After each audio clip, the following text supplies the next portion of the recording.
that our company's going to have with leaders like that. And I hope you guys appreciate all the effort that went into putting on this event, because guys, I'm planning my Wealth Bowl right now. I'm in the back planning out little details, this and that. It is crazy. Soon you guys will be doing this all yourself, and you're going to know exactly what your leaders had to do for you. So all you guys got to do, what are we going to know about the impact of this event? The results that we get when we go back. Simple as that. We all got big goals and big dreams, but what are the numbers going to say when we put our feet to the street and put action behind our dreams, right? So that's all I ever wanted to do. When I was coming up, I'll tell you a little bit about my story. But as I share my message here with you guys today, I just want to make you guys think. So hopefully as I finish my message, you guys think a little bit differently, because that's what my goal is. I don't really consider myself a motivational speaker, so to speak, because I want to make lasting change in you. I want to affect you emotionally, but I want you to actually think about what I'm going to say logically. So I don't mean to offend anybody, but I'm just going to tell you the truth as it comes from Paul Hart's experience. Is that okay with everybody? Yeah. All right. Man, what a great decade. We're in 2020, and you can kind of push.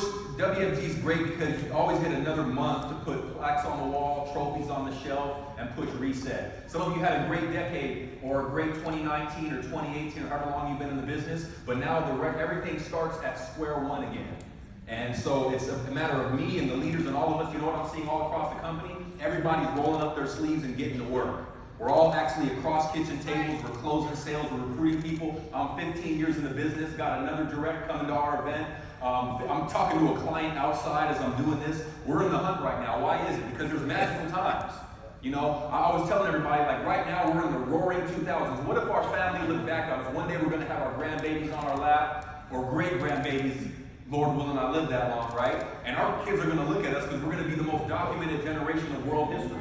We're all documented now, right? If you're in the grid and you're on the web, that stuff's locked in there. They're going to be able to find us at some point if they want to. And this has literally been the roaring 2000s. Interest rates are ridiculously low right now. Real estate is through the roof. And if you're checking the stock market's through the roof. You couldn't find a better time to accumulate wealth other than right now. You see more million-dollar earners all across the country than ever before. We got Ed Milet doing podcasts. Literally, we're walking around with WFG logos, proud because our company has a good brand out there in the marketplace now. It used to be a lot different. People used to say WFG, and we'd have to throw up our guard like that, right? Because there was bad experiences with the way people conducted themselves in WFG. Now there's great experiences, and there's a great presence online. There's never been a better chance for you to accumulate wealth for your family than right now. So I hope you guys run with this thing. You work hard. You confess your fears. You get out of your comfort zone, because whatever you're afraid of is exactly what you're going to have to do to go win at this business. You know what my fear was? Public speaking. Flat out, public speaking was a phobia, all right? Not a fear, but a phobia. A phobia is when you can't even breathe, your heart starts pounding, you start sweating, you get nervous. How many of you are kind of afraid to speak in public? Just be honest. Okay, I was probably times 10, whatever your fear is. I'm just going to be honest. When most people come up here and they say they're afraid, it doesn't even look like they're afraid. Me, I looked like I was afraid. My heart would pound so hard, I couldn't get out a sentence because I wasn't able to breathe, and I would make everybody in the audience feel weird for me, if that makes sense, right? Because it looked so awkward. But isn't that strange that God's a jokester, right? He said, that's your fear? That's what we're going to make you do for a living, and that's what you're going to be known for, is what your biggest fear is in the world, right? So on the other side of your fear is your dreams and goals. Maybe it's prospecting people. One of my biggest deficiencies in this business was recruiting people. I'm known now as a recruiter, and I'm known as a speaker. And those were my biggest weaknesses, was speaking and recruiting. But what did I do? I attacked it. I attacked it like it's me against the bear, and my back's against the wall, and it's either going to be me walking out of this room or it's going to be the bear walking out of this room, and that's how you got to attack your fears and your weaknesses and your doubts, all right? So as we come out of here, we give you permission to have those, but you have to confront them, okay? Because how does it feel with that fear constantly lingering over our shoulder, because we know exactly what we got to go do? I've asked Eric many times, what do you think I got to go do to go win? And guess what? I know exactly what I got to go do to go win. I have my leaders come to me and say, shut the door. They say, Paul, what do you think I got to go do? We all know inside exactly what we got to go do. And if your spouse is telling you something, more than likely it's right. So don't get mad at them either, right? Because I got to deal with that too. So a little bit about myself, guys. As you see these leaders come on stage and you see their success and their accolades, which in WFG there's so many more milestones to climb that none of us even feel like we're successful, by the way. In the outside world, maybe we are, but in the inside world, WFG keeps you humble. One of the things you can't do is compare yourself to everybody else. There's a thread of success. If you've seen somebody get off to a fast start, there's something that they've had in their life experience that compelled them to take action here or predisposed them to have success here. So they had, maybe you didn't have that. Maybe you got to learn that here. And they had a learning curve 4 or 5 years before WFG, and then this was what they were born to go do. I didn't realize it at the time, but this was what I was born to go do.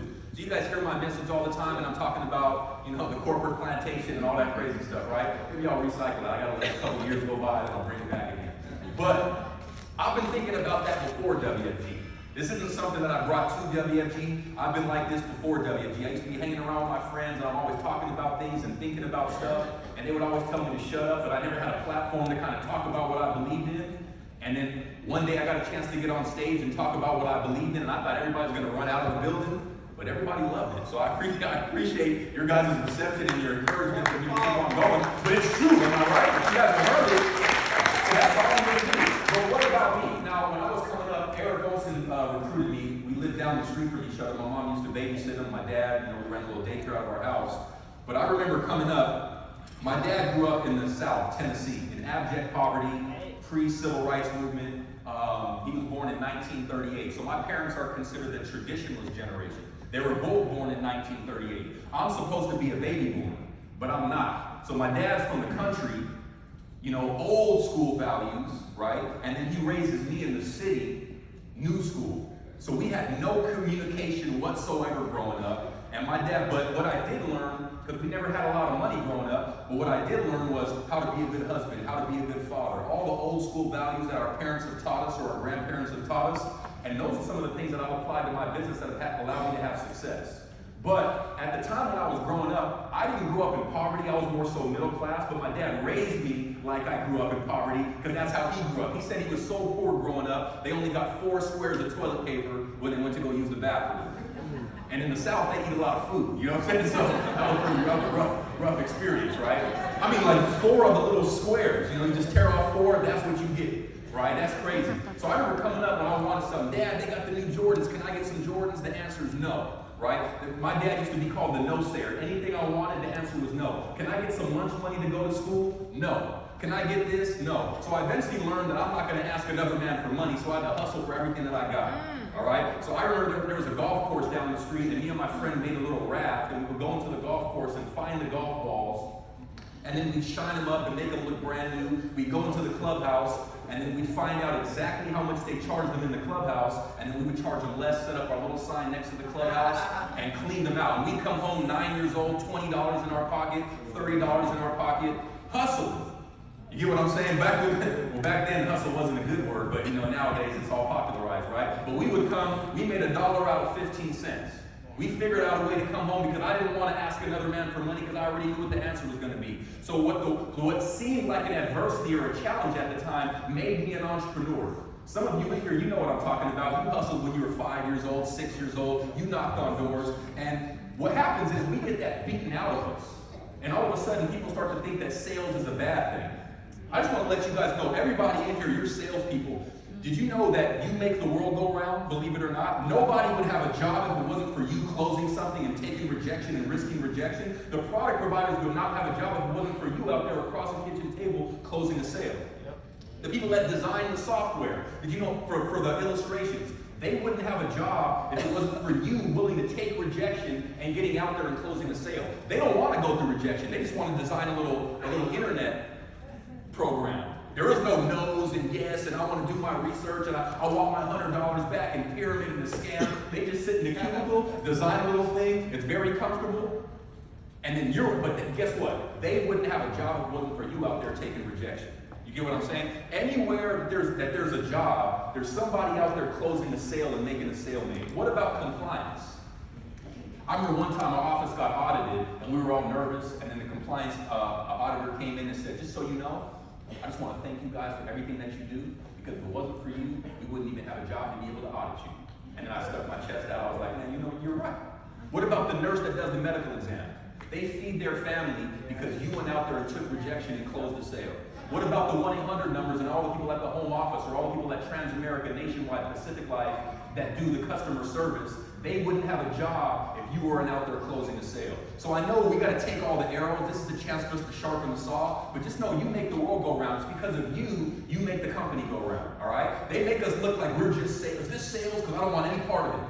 A lot of people say that stuff. I just want to let you know I'm proud of you and I'm proud to be in business with you because you know what you got to go through. People that came up here and crossed stage, they got more rejection than everybody else. They took more no's than everybody else. The people that have the biggest teams, we had more people quit on us than everybody else.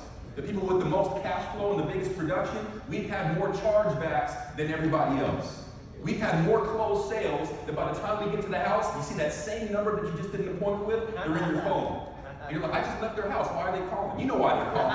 And then you don't want to check the message. And what does the message say? We've been thinking. We talked about it. We've been thinking. Then you start avoiding the calls as if that's going to change it anyway. It's not going to change it. Address the issue. We've had more of those than ever before. We've delivered policies. We've looked people in the eyes. We've poured belief into them. And then they quit on us. But you know what? What do? We wake up every single day and do it again because of the reception that I get from Ricardo and all the people and telling me that I made an impact in their life. That's well worth it. I hope you guys know what you're in store for 2020. Yes. But what comes on the other side of that? One day when everybody quits, they're going to walk around and see you with your $750,000 ring on, $500,000 ring. You know what they're going to say? If I had stayed with you 5 years ago, you're going to tell me I'd be where you're at? That's exactly what we hear now. Everywhere we go, it's like you turn on the lights and then the cockroaches run away. You ever kind of had cockroaches? That's what we're like the light now. We walk around and we see WFG dropouts everywhere. And we turn around and we see them. We turn this way, they see us, boom, they're gone. Why? Because we're the truth. It wasn't a scam. It wasn't a pyramid. It was legitimate. And that's what's happening in every community all across the United States. There's never been a better time to recruit people and do all that stuff than ever before. Getting back to my story. I remember I would come home and I never wanted to ask my dad for money. Then I had a paper route. How many of you had a paper route when you were a kid growing up?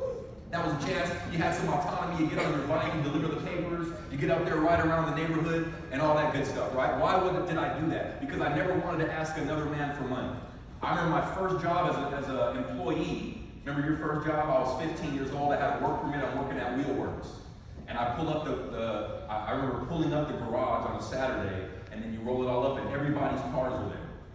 And that's when everybody brings their cars into the shop. It's 9 o'clock. I got my little jumpsuit on. It says Paul. I'm a mechanic, got an embroidered Paul Hart. And I'm fired up. I got my protective goggles on, my back brakes. And you start bringing in the cars, jacking them up, taking off the tires, going to the inventory, bringing them down, switching up the rims, changing the brakes. And it's funny, you got to do all this work, going down the side of my face because the sweat's dripping down. You got this oil streak coming down the side of your face now. Nobody tells you anything. And it's 9 o'clock, right? And I'm busting my tail. I'm 15 years old. I look up at the clock, 9:05. Yeah, that was the day I quit. I don't know how people can, because when you look at a clock and you just see it, it's like that show 60 minutes. The more you look at the clock, the slower time goes. When I'm 15 years old, what's the average retirement age? How many more years do I got to go when I can't even tolerate 5 minutes of this? I got 50 more years of this? And I don't think anybody's supposed to be sitting there and doing that. It has a little sign that says chemicals in the state of California in this facility are known to cause cancer. You ever see? What the heck? Like, God didn't make me born to be able to do this stuff. My goal in life, my purpose in life was not to twist wheels off of a car and then bolt them back on and breathe in brake pads and brake fluids and all that stuff. My goal was to go out there and make an impact in somebody's life. I don't know who convinced us that 9 to 5 is the way it was supposed to go. You know what happened when it happened? In the Industrial Revolution, which is relatively new. All right, and we all became a product of that. So I want to share with you guys some ideas, but when I came in, that was the day I became an entrepreneur. And my dad used to always work. When he would go to work, old school generation, they'd go to work when they were sick. They didn't call in sick when they were sick. The old school generation, when you shook their hand, they did what they said they were going to do. I can only imagine nowadays, you ever have anybody say, I'll be there? Son don't show up, right?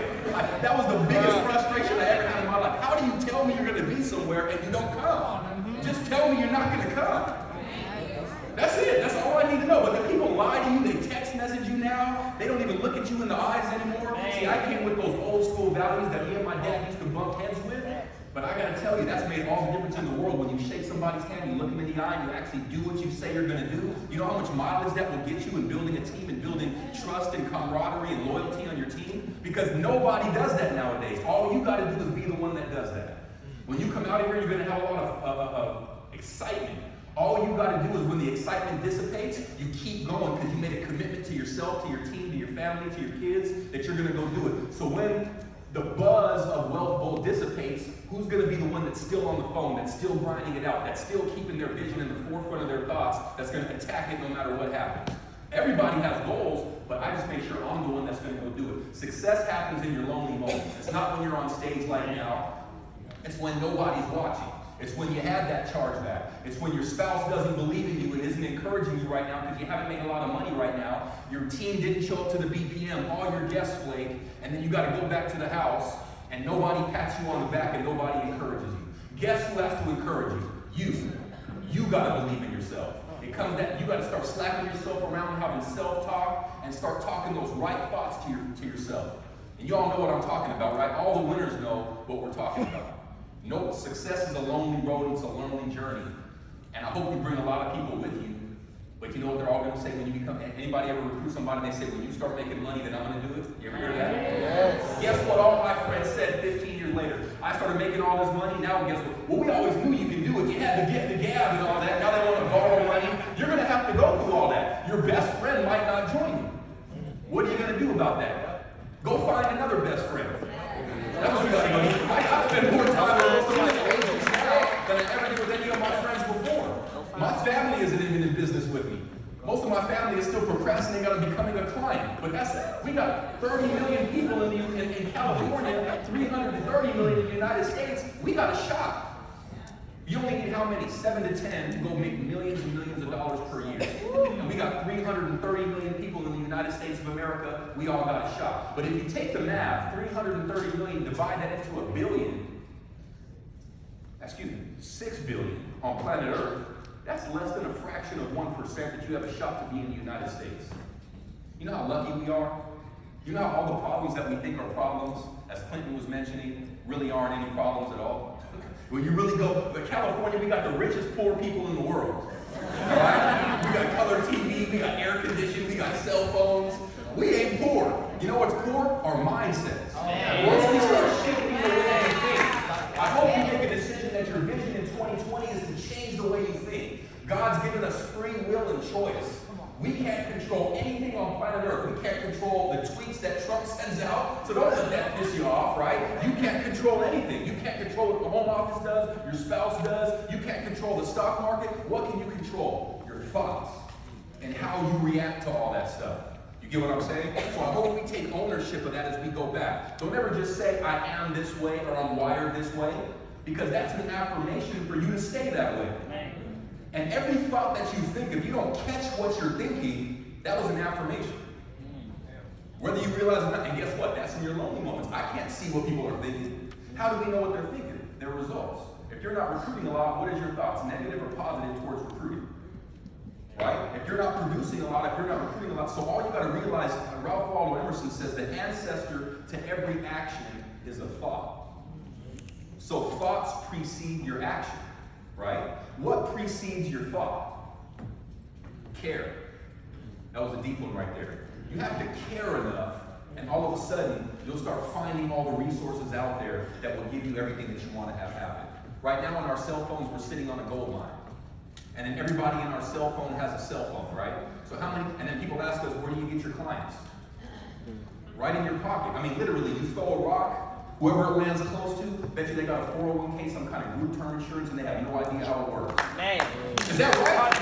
I mean, it's crazy that I have a fortune in this business. When I seen that, I used to say, how do we set up an appointment and say, you don't have to buy anything, it's just for my training, and then we come back with sales?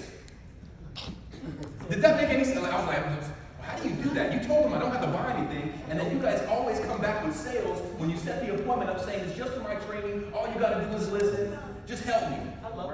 And you know why? Because everybody needs what we got. They think we're selling energy drinks, Tupperware. By the way, that's okay if you sell that. Pantyhose and all those other products that people out there sell. You can sell all that stuff. But we're not that. Because when we go into somebody's house, they can be as skeptical as they want to be. I already know we're going to turn them around. I already know. So when they're skeptical, I get more excited about those appointments. Because once they see what we actually That money that you're cutting a check for towards Transamerica or Nationwide, you should make that to yourself. Man. All I am is the one that's depositing the money into your own account, and then I'm the one that's going to answer any questions, but that check is your check. And you know what's crazy? You never forget what blows you out of the water. If I was to sell a $200 IUL, I'm at an 81% contract. I'm making close to $2,000 selling that policy. So I send them a $200 premium. They send me $1,900 in return. I received it. Man. You guys get what I'm saying? If you have any money motivation inside of you, wait, is this even legal? I send you a $200 check. You send me $1,900 in return. And all I sent you was $200. So you try to sell one of these speakers or one of these flat screens. Maybe the flat screen's 10 grand. Let's say the agent sells a $10,000 flat screen. His commission ain't gonna be 20 grand. You're right. You sell a car, the car's 20,000. Your commission isn't gonna be 25,000. But here, you send them a $200 check, they're gonna send you way more than whatever you sent them in a commission. If you have a license, you got a license to print money. We should never go without a commission cycle hitting our family accounts. And the world is wide open, nobody knows what we got, and nobody has a delivery system like WFG. We're like a supermarket of financial services with home delivery. That's all we are. With the person sitting right next to us, that's the referrer. They use their gas money. They take us there. We just, we eat the cookies, drink the milk, smile, collect their information, and then go make some money. This is the best. Once you understand this business, it's the best business in the world. Sure is. And then you get to see other people go make 5,000, 10,000, 20,000. And then once you get financially independent, now it's about watching other people. When I was coming up in Christmas time, it was about my Christmas presents when I was a kid. Now that I got kids, nothing's about my Christmas presents. Well, maybe, I still like gifts, but it's more so about my kids. Christmas this year was crazy. We had to take a time out, Chip. It's like, hold on, this is way too many presents. Take a breather, we give them a cup of coffee, come back, circle back around. It's awesome. We give our kids whatever they want. I had the little elf on the shelf. You guys know the elf on the shelf where it's like, he's watching. My kids figured out the elf ain't watching. They just know that my elf wasn't watching for some reason. Elf is real, kids. You hear what I'm saying? You do the elf on the shelf.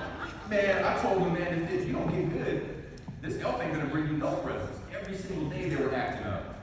And I was like, man, I gotta give them whatever they want, man. Yeah, I can't do that. We made all this money for a reason. We gave them everything that they want. A go-kart here. Oh, the go-kart was for me. This guy did it for my son. We all wanted a go-kart. Guys, it's so worth it. Do you think I remember who told me no 14 years ago? Nope. Do you think I remember the guest that flaked on me 12 years ago to a BPM when I needed that guest to qualify for Inner Circle or Elite Circle or NLA now? Do you think I remember that? Do you think I remember the person that called me that said, we've been thinking about it and I was waiting for that commission to pay my bill? No.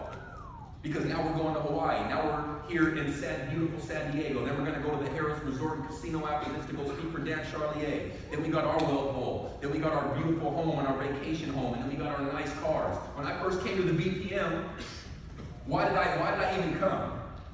Because somebody stole my car. I was building a 1969 Pontiac GTO. I put all my money into it. 455 motor, posi traction, 4-speed transmission, 4-wheel disc brakes. All my money went into that car. And then I had to go to a family reunion in Tennessee, and I had to leave my car in the front lawn, in the front driveway. I go to my family reunion, and then the day I wake up, my neighbors call me and say, "Didn't you have your car parked in the front yard?" And I said, "Why?" They said, "It's not there anymore." All my money's gone. I went from having money to being broke in an instant. And it was my friends. Somebody knew that I was going on a family reunion. Guess what? Whatever your biggest adversity is could be a benefit if you look for it. Did you know that because I was broke now my mind is open for opportunity? So I go to a downtown nightclub. I bump into Eric. I hadn't seen Eric in maybe 15 years. Bump into him. We exchange numbers. And that's my entry into WFG. Saturday comes, he didn't call me. Sunday comes, he didn't call me. Monday came, he didn't call me. Guess who called him? Me. I called him. How many numbers have I handed out to people and nobody calls me back? I don't know about you. I don't know if it's different in San Diego, but I got business cards all around the United States of America. I haven't gotten one call back. It's the same here. Okay, it's the same here. All right. So it's human nature. But I called him. Eric, what's up with that opportunity? See, the right person out there was waiting for you to prospect. We're only looking for people that are looking for us. Our business is way too good to try to convince people now. I'm not convincing. We got so many examples, local examples, multi-millionaires, 24 years old, EMD, $250,000 earner. Like, we're anybody. We look in the eyes and if, look, tell me fast, tell me, what do I say? Tell me fast, don't tell me slow, but tell me quickly because I gotta go. So I got number 1 on the list. Just tell me yes or tell me no. Because I got to go to number 2. I'm not here to convince number 1. Yes or no, I got to go to number 2. After number 2, yes or no, I got to go to number 3. I got 30 million people. I got 11 million people in Northern California. What am I worried about one person for?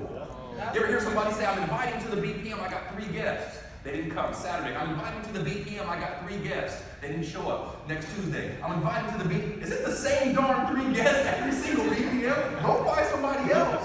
Go find somebody like me who would thank you. And when I joined, people say, Paul, when did you figure out the business was real? The BPM.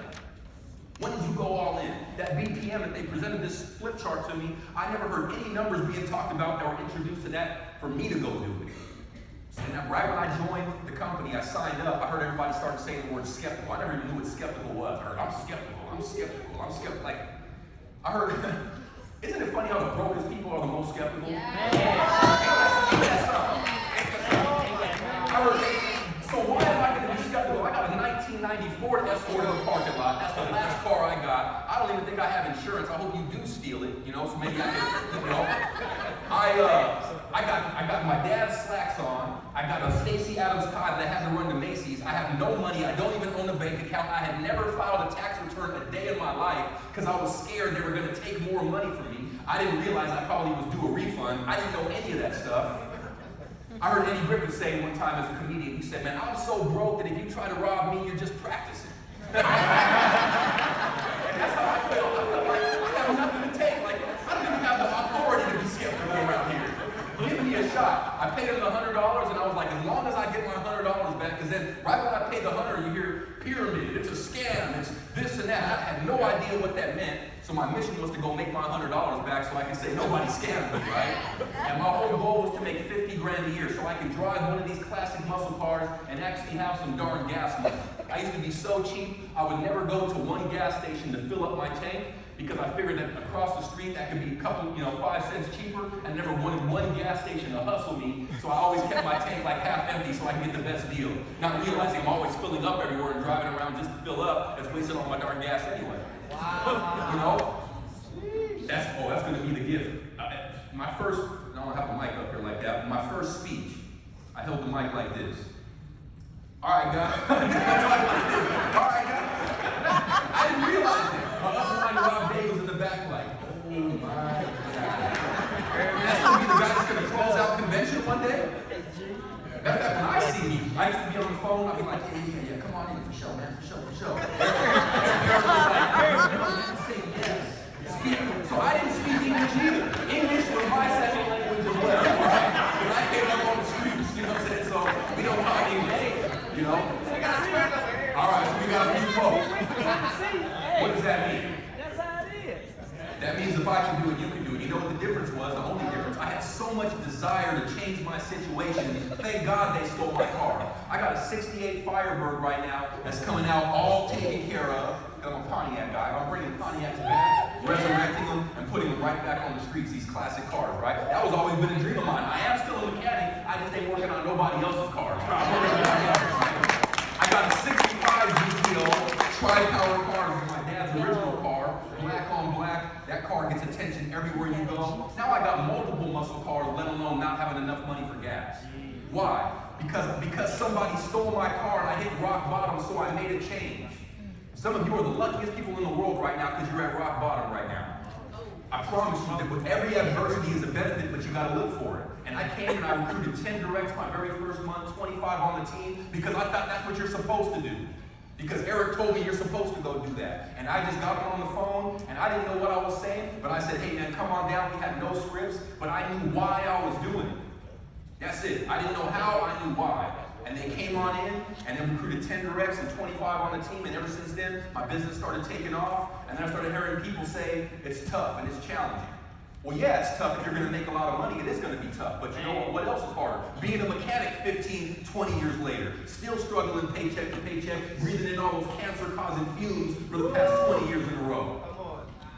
And then seeing me age. I had a lady in my office, she seen me in a picture 10 years ago. She looked at me now, she's like, why do you look younger now than you did 10 years ago?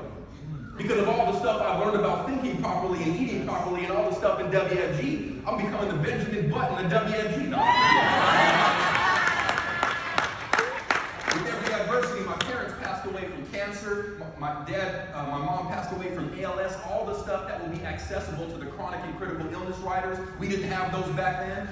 What's the benefit to that adversity?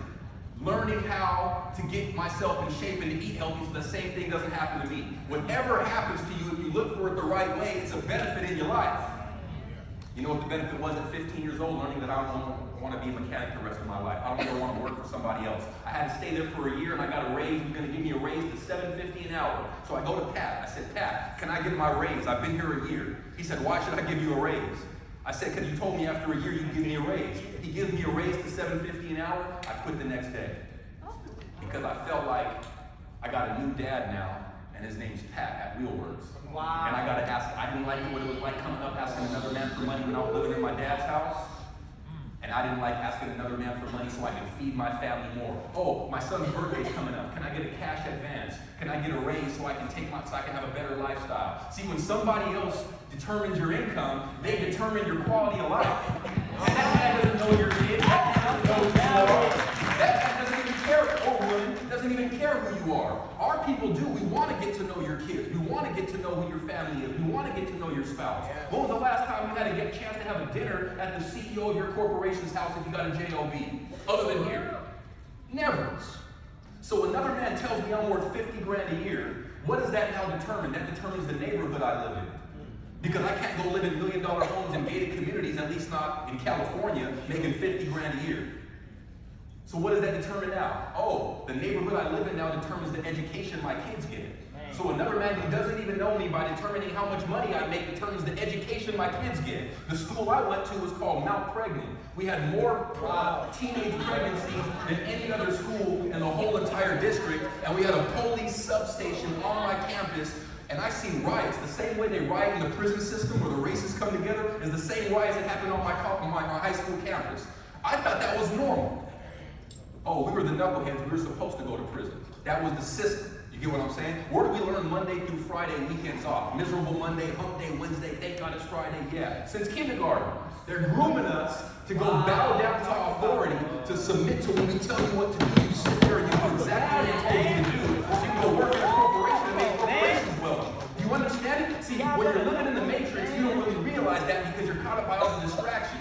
Once you get financially independent and you step out and you actually see what's going on, you realize, guys, we're all in this stuff together. Everybody, all the different ethnicities, they're trying to divide us. If you look at what the media is doing, how they're trying to create division, because that's how you control people. You get what I'm saying? We're all in this together. There used to be a time in America where 5% of the people worked for 5% of the people were employees and 95% of the people owned what they did. That was before the Industrial Revolution. Now you got the 9 to 5 day and the Industrial Revolution came. Now how does it look? 5% of the people own what they do, and 95% of the people all go work for somebody that owns what they do. And we think that's normal. Who taught you that was normal? See, I'm a C student. Nothing against anybody who's smarter than me. I could have got A's.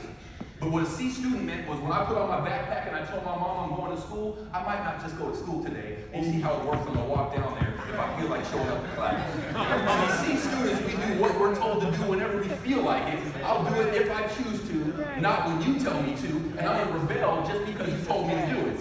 You get what I'm saying? So my resume right now, I couldn't even get a minimum wage paying job because you look at my resume, it has nothing but WFG and then all these bad grades.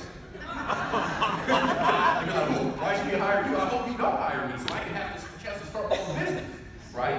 But then what about an A student? Nothing against you. I hope you are, and all you kids better get A's if you're in the room, right? But they're better at being told what to do, when to do it. You know, as an employee, we're told what to do, when to do it, what to wear while we're doing it, when I can take off, when I can't take off. I mean, so if you got an A, you're used to being told what to do and you answer. This guy, Paul, I don't know, I probably would have been ADD, you know, we're sitting there in the class thinking about something else. We were the visionaries, I guess. But in school, they put us on medication now. Man. But those are the ones that are thinking about doing something big. We're talking about 20/20 vision. Just because I'm in this classroom, I got a vision outside of the classroom. When I close my eyes, I can still see. I see what I want my life to become. And they might think that we're the crazy ones. Well, let me give you guys some, I'm almost out of time, but that was just a little bit about my story. Let me give you guys the thought process, because after I've trained thousands of people in WFG, I've seen that some succeed and some don't succeed. What's the difference? I'm going to let you guys know. It has to do with the way you think. I tell everybody this. Hardly anybody listens, but I believe Team Universe is going to listen. It has to do with the way you think. I don't mean how smart you are, because I would not be up here. I don't mean if you have a college degree, because I would not be up here. I don't mean your IQ, because I would not be up here. There's two ways to think, especially in the free enterprise capitalist society. You can think like a business owner, or you can think like an employee. Now, when you're in our business, the thoughts of an employee do not serve you here, and that could be part of the reason why you're having a challenge if you're having a challenge. So you can take this, I want you to write a T-bar down your notes, and on one side put employee, and on the other side put entrepreneur. Now, what's the language? I heard somebody say, if I grew up in China, I would speak Chinese. What does that mean? Everything's about the environment you grow up in. All right? If the environment that you grew up in was the language of the employee, what language do employees speak? Hourly, salary, right? Why don't they ever think of terms profits and commissions? What language is that? The entrepreneur. I want to get paid based on my effort, not based on what somebody else tells me. You get what I'm saying? So if I work harder than the person next to me, I want to make more money. Commission is for people that believe in themselves. If I would buy stock in me, so why would I ever want to be put on a salary or an hourly wage? You get what I'm saying? Now, if I'm very insecure with my abilities, please give me a guaranteed paycheck that even if I mess up, I still got a check coming in. And that's what we've all been convinced we're supposed to be on. But you're worth way more. If you're on an hourly wage or a salary, you're getting paid less than what you're worth. If I make 50 grand a year, how much revenue do I have to generate my company for them to pay me 50 grand a year? It would have to be more than 50 grand a year, probably in upwards of 100,000. If you make 100,000, how much revenue would you have to generate your company for them to pay you 100,000? It's more than 100,000. So they've controlled us through fear that we're actually worth 150 to 200. But because I got a job, thank God I still got a job, just paid me 100 grand. Wow. So that means I'm getting paid less than what I'm worth. So should I tell my daughter, go settle for less than your worth when I'm raising my kids? But if daddy's doing that, what can I say other than my example? Exactly. Should I tell my son, you should go settle for less than what you're worth? Because one day he's going to say, well, but daddy, if you say I shouldn't, how come you are? Man. My dad made 50 grand a year at Stanford University. Y'all heard of Stanford. I guess that's a good job. There's no such thing as a good job because you're always going to get paid less than what you're worth and you're building somebody else's company and you have no beneficiary after 30 years of all the effort you put in. Man.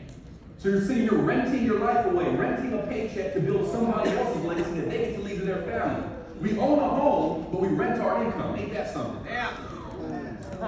After 30 years of living in the home, I better own this and pass this from generation to generation. That's common sense. Well, after 30 years of working at a company, I better own this for generations and for the rest of my life and pass this from generation to generation. But we've never been taught that because we grew up in the language of the employee. You get what I'm saying? Oh, we got it. Generational choice. That's what it is. So hourly and salary.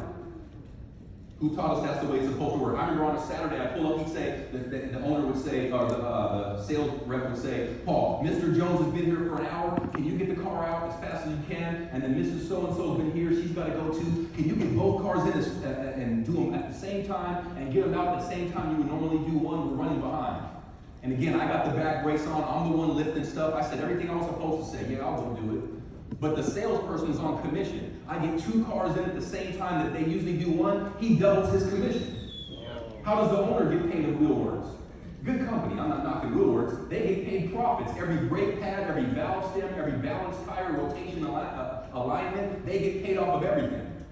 But then me, the one that actually does the work, I get paid the same amount of money and I did double the work. So no wonder people procrastinate. You get what I'm saying? If we're on an hourly wage or a salary, that breeds that next. The employee speaks the language of 9 to 5. The entrepreneur speaks the language of what? Until I make money. I want to go into the wilderness. I'm going to go find a fish. I'm going to go find a raccoon. I'm going to go find a rabbit. I'm going to bring it back to my family as hunters and gatherers. When do you come back? At 5 o'clock? No, when you've got something for the village to eat. You get what I'm saying? That's inside of our DNA to go do that. So I got to make calls. If they tell me you got to set 5 appointments a day, well, I'm going to go sit 6 or 7 just in case. If they tell me I got to set 3, 4, 5 KTPs a week, well, I'm going to set 6 or 7 just in case. I want to make sure I make money. So do we work 9 to 5 in WFG? No, that's the language of the employee. Monday, miserable Monday. You heard anybody talk about that? Hey, how's your day going? It's Monday. I don't even know what that means. Well, the employees know what that means. That means I don't want to be here. Everybody in rush hour traffic all around San Diego, they don't want to be going to the job that they're going to. They get off of work right at 5 so they can go sit in a parking lot called rush hour traffic just so they don't have to be at the job anymore, not going anywhere. When they can just sit there another hour, maybe an hour and a half, let traffic die down, and go to the house. No, they just want to hurry up and leave. Why are people flipping you off and road rage? Because they hate where they're going and they hate when they're coming back. And they hate what they're making. See, when I heard somebody say up here, we got a chance to change somebody's life. WFG didn't just change my life, it saved my life because the institution I went to called high school, all my friends are now dead in jail and on drugs, like I'm sure a lot of you have seen in some of the inner cities, etc. That's what was supposed to happen. That makes them more money. Got pissed off about that. You know what my calling is? It's not life insurance and mutual funds. It's being an example to the youth so that they see somebody that's not a football player, a rapper, or a basketball player that's making big money and making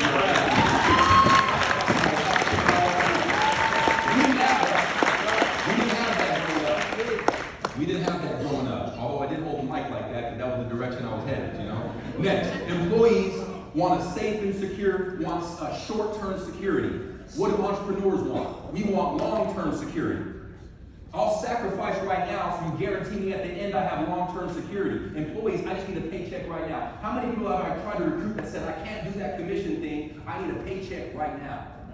You heard that? Yeah. Let me tell you, let me fast forward 15 years because that's the only amount of time I've been here. The same people that needed a paycheck right now still need a paycheck right now. As if that's common sense. That's like, I don't even relate to that. Like, so that means you should have done it because 15 years from now, you wouldn't need a paycheck right now. What if you didn't need a paycheck for another 3 years? How would your life be when you wake up in the morning knowing you don't need a paycheck on Friday for another 3 years? Your emergency fund is 3 years strong. What if your emergency fund was 30 years strong? What if your emergency fund was the rest of your lifetime? What if your emergency fund was your whole lifetime and the next generation's whole lifetime of all expenses paid in an upper class lifestyle? It's a little bit different than I need a paycheck next Friday. Exactly. See, we're thinking the wrong way. I'd rather drive a Ford Escort and have 100 grand saved than to be driving a $100,000 car and have nothing saved. You know what I'm saying? Because that 100 grand represents whatever I want it to represent. But it also represents freedom that I don't need a paycheck next Friday. They control us with that little dangle in front of us and keep coming back to the plantation over and over again because the shackles are on our brain, my friends, not around our ankles anymore. Next, the language of the employee is benefits. The language of the employee is benefits. The language of the entrepreneur is ownership. I'll get pay me $1 million a year, I'll get my own teeth cleaned. I'll go pay for my own doctor's visits. Health insurance is pretty darn expensive being self-employed. But I'd rather make 60, 70, 80 grand a month and pay those expensive health insurance premiums than to settle for 50 grand a year and then you take care of most of it. Man. I just want ownership at the end. You get what I'm saying? So promise me, they asked the guy who was one of the first 80-so employees of IBM, what happened? Because he quit and went back to go get a job. He said, at the time, they weren't offering benefits, they were only offering stock options in the original IBM stock. So he went to go get a job. He could have been a billionaire, but because he needed his teeth cleaned and stuff. What do you say to that? What do you say to that? When you see old friends on the streets that needed a paycheck right now, that's the same thing. We were in the garage. See, right now you're in the garage of your business. Microsoft is in the garage. You know, all these guys that had visions and had leaders, they had oil stains on the wall and transmission fluid on the wall and antifreeze hanging up there. And they said, we're going to go do something big. And nobody believed them until they see what they did now. And now they all feel stupid. See, you got to put a chip on your shoulder. You're in the garage of your business right now. Nobody sees the house that you want to live in. Nobody sees the cars. But guess who does see it? You see it. You know what's going to happen. So every time you make a phone call, those phone calls are getting you closer to your goal. You get what I'm saying? So it's not failure. You got to go through failure to get to success. One of the bumps in the road to success is the word failure. You have to go through it. Let's be excited about going through failure, not trying to avoid it. You got to understand what that means, right? Somebody in here, you got to make 726 calls, then you find an Eric Olson. If you knew that was your number, you'd quit work and you wouldn't go to work on Monday. Because every hour that you're not spending making phone calls is taken away from your 726 calls you got to make to find an Eric Olson? How many Eric Olsons do you need in your business for you to be financially independent? What if your number was 1,042 phone calls and then you find an Eric Olson? Would you go to the parties? Would you go out here and hang out with your friends? Would you be on Instagram doing all this stupid stuff? Or would you shut down everything, get on the phone, and knock out 1,000 phone calls? I don't know what your number is, but everybody has a number. Just like everybody has a day where they're going to pass away. Everybody has a magic number of people you got to talk to, phone calls you got to make, and interviews you got to do, and then you're going to find a Chip and Linda, and you're going to find an Eric Olson. Just know it's more than where we're at now. And if you think it's 726, call 727 just in case. Isn't that exciting? So now everyone, even if they said no, I'm closer to my 726. Tell me fast, tell me yes, isn't the answer. Tell me yes, tell me no. Tell me fast, because I gotta go. I gotta get to my 726. I gotta get to my 1,045. I don't care if you say yes or no. Isn't that a different mentality than, let's see how this goes? Isn't it crazy to make phone calls? You're afraid to make calls as if one day I'm gonna be walking around downtown San Diego and someone's gonna be like, hey, is that you that called me 6 months ago? Like, nobody knows who you are. Let's just fire phone calls, and maybe you'll find a call, and you'll change my life, and I'll thank you forever. I never researched anything. I was never skeptical. I was pumped up, fired up, super excited. 15 years later, thank you for changing my life. Next, the language of the employee is comfort. The language of the entrepreneur is uncomfortable. One of my friends, he's a security guard. Nothing against anybody who's a security guard. But he can fall asleep in the middle of the night, wake up, and still get a paycheck. Now I know why the Bugs Bunny commercials used to have security guards with like a key hanging out of their pocket, the cartoons, and then they'd be trying to escape from jail. Remember those little cartoons? The security guard was always asleep. Well, I figured out why. And so my friend's like, man, I got a kickback job. Remember, you always could brag about having a kickback. Well, you got a kickback paycheck too. And you're a grown man living in a house that somebody else owns. Living in a house that another man owns, that's the house you're living in with that kickback paycheck. We need to bring ownership back to our family. They say in the Silicon Valley, houses are too expensive. Well, somebody's buying them. Why not it be you? They say first class flights are too expensive. Somebody's sitting in first class. Employees are work processors. Entrepreneurs are work creators. When you got a job, you go there, there's always something already set up for you to do. When you go to your office on Monday, even though you came out of Wellful, unless you got momentum, there's nothing for you to do. Guess who has to create something for you to do? You. And you got to get so busy you're dizzy, and you got to create you got to make mistakes. Did you know it's okay to make mistakes here? Yep. It's okay to screw it up. I used to make phone calls, not know the words, hang up on them. Yep. Pretend back then cell phones would disconnect, and I call them back, look at my overcoming objection scripts real quick, call them back, sorry, you got disconnected, and then answer their phone call. None of you ever do that. None of you ever knew my first script was like this. I was willing to make the mistake so I can get financially independent. And I hope you are too. Nothing wrong with making mistakes. Next, employees operate through tasks. Entrepreneurs operate through vision. What's my next task? Entrepreneurs, am I fulfilling my vision? Is what I'm doing moving me towards a vision? Employee, next one. Employees operate through excuses. Entrepreneurs operate through reasons. I got a lady on my team, she's a single mother of 5. Her husband died in a plane crash. Guess what? If you're a single mother raising 5 kids, husband died in a plane crash, that will be multiple excuses of why they can't do the business. That was her reason why she is doing the business. Isn't it? How many of you had teammates that should have came to Wealth Bowl? All right. Isn't the reason that they say they can't the exact reason why they should? What is it? Time and money. I don't have any time. My job. That's the reason you should be at the Wealth Bowl, not the reason you shouldn't, you brickhead. We're trying to get you free. But I don't have any money. Or they say I can't do WFG because I don't have any money. That's the reason you shouldn't do WFG, not the reason you shouldn't. Brickhead. Or this one. I don't know anything about finance. Well, do you use money? Yeah. How long are you going to use money? Well, forever. How many people on planet Earth use money? Everybody.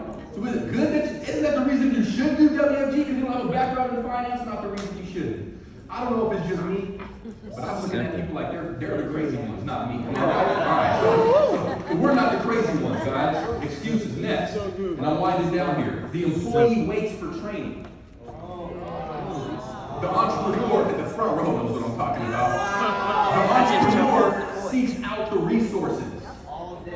They seek out the resources. If you were to go start any other company, nobody's coming to your house to train you. One of the biggest complaints I get is my upline does it training. Man, we had CD, you guys got podcasts now, you got a crystal ball called Google, you can ask him anything you want and he spits back the answer. Back when I started in the business, Google wasn't even formed yet. You Google something, nothing shows up because they were still inputting stuff into the web, right? We had a CD from Ed Milet that had a scratch in it, and every burn we did scratched every single copy. Now people don't even know what a CD is anymore. You got MP3s with whole libraries of stuff. You can go online, watch YouTube channels of people closing and selling, and then we actually say my upline is in training.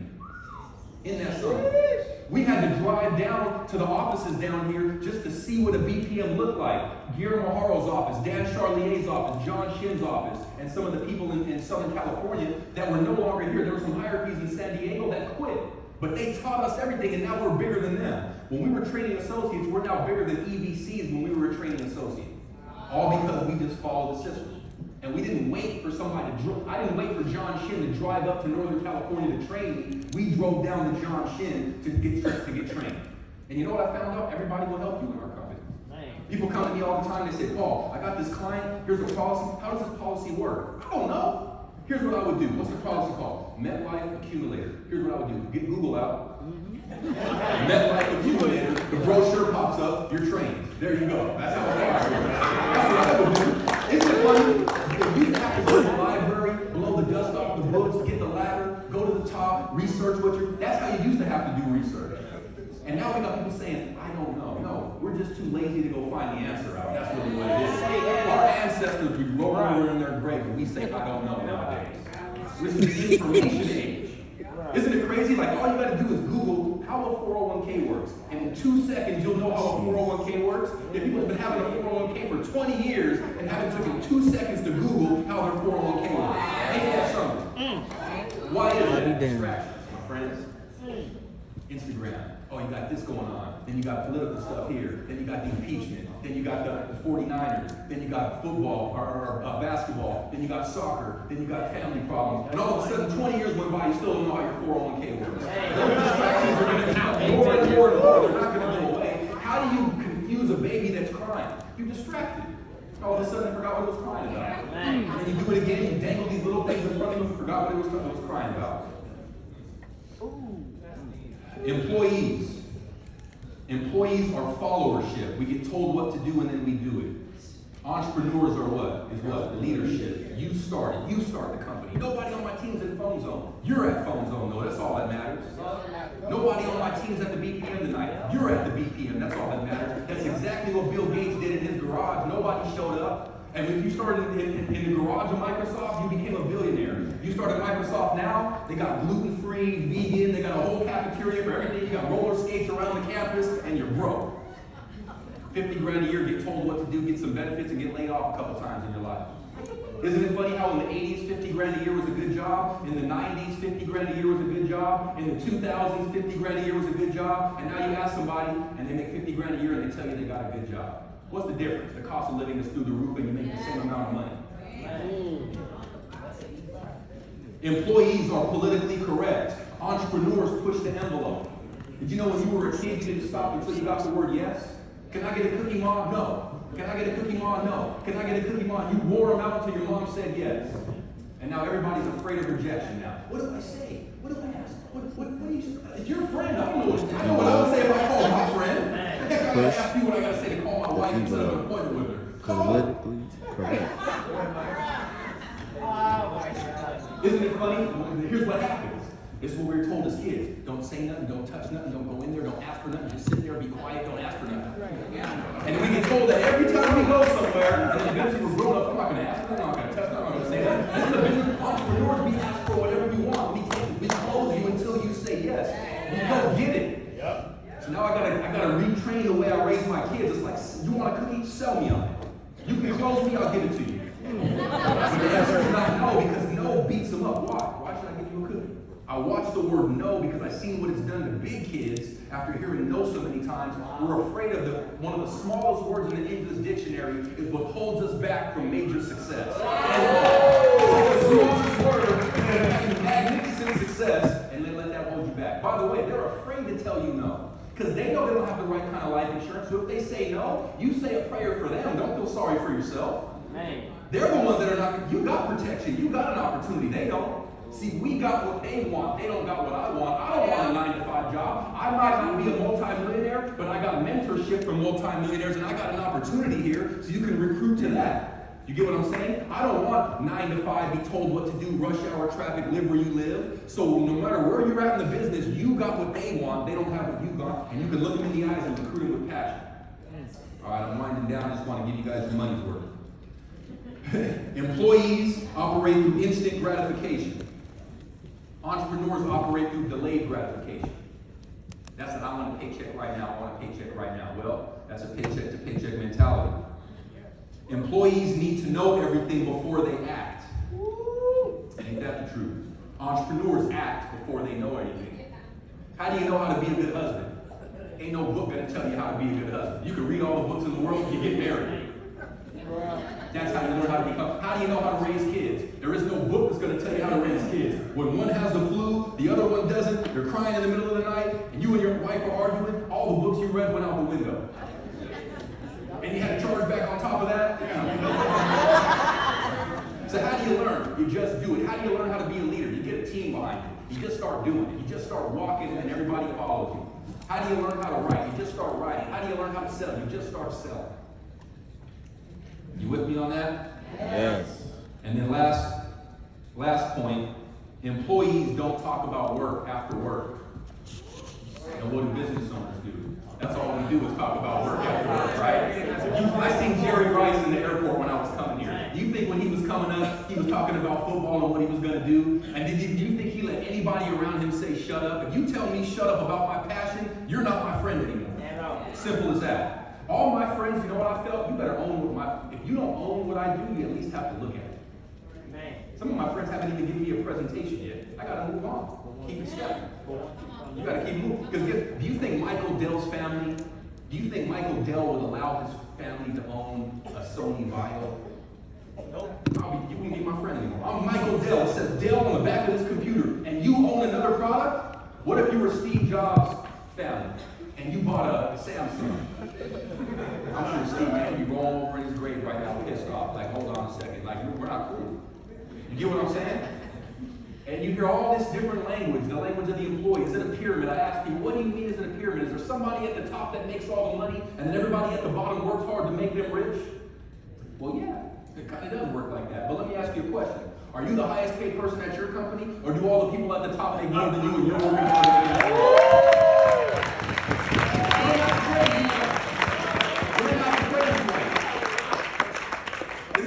To this day, I still play students. What do you mean pyramid? It's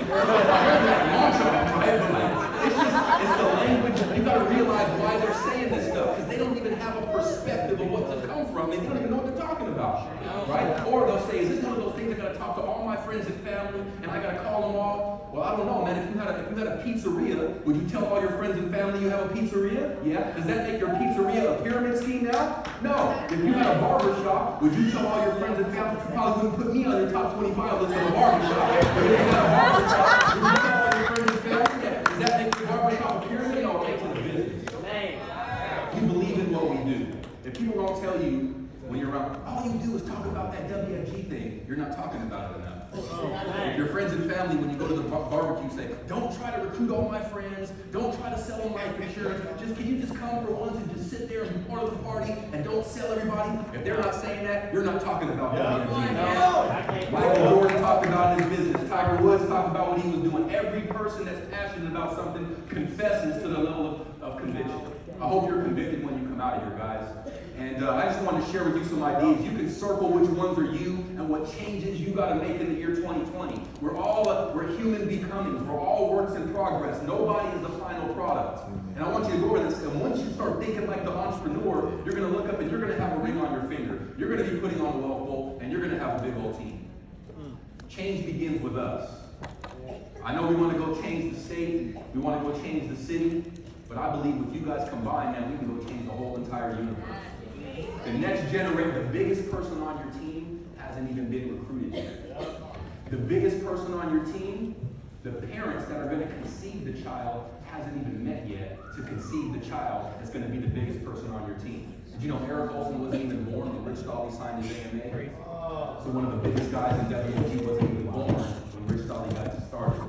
So we're going to Those little spirits and souls are floating around waiting to manifest here and come onto your team and you change their life forever. So we're not just going to change the state. We're just not going to change our family. I love the name Team Universe because we're going to go change the whole entire universe. Thank you guys for your time.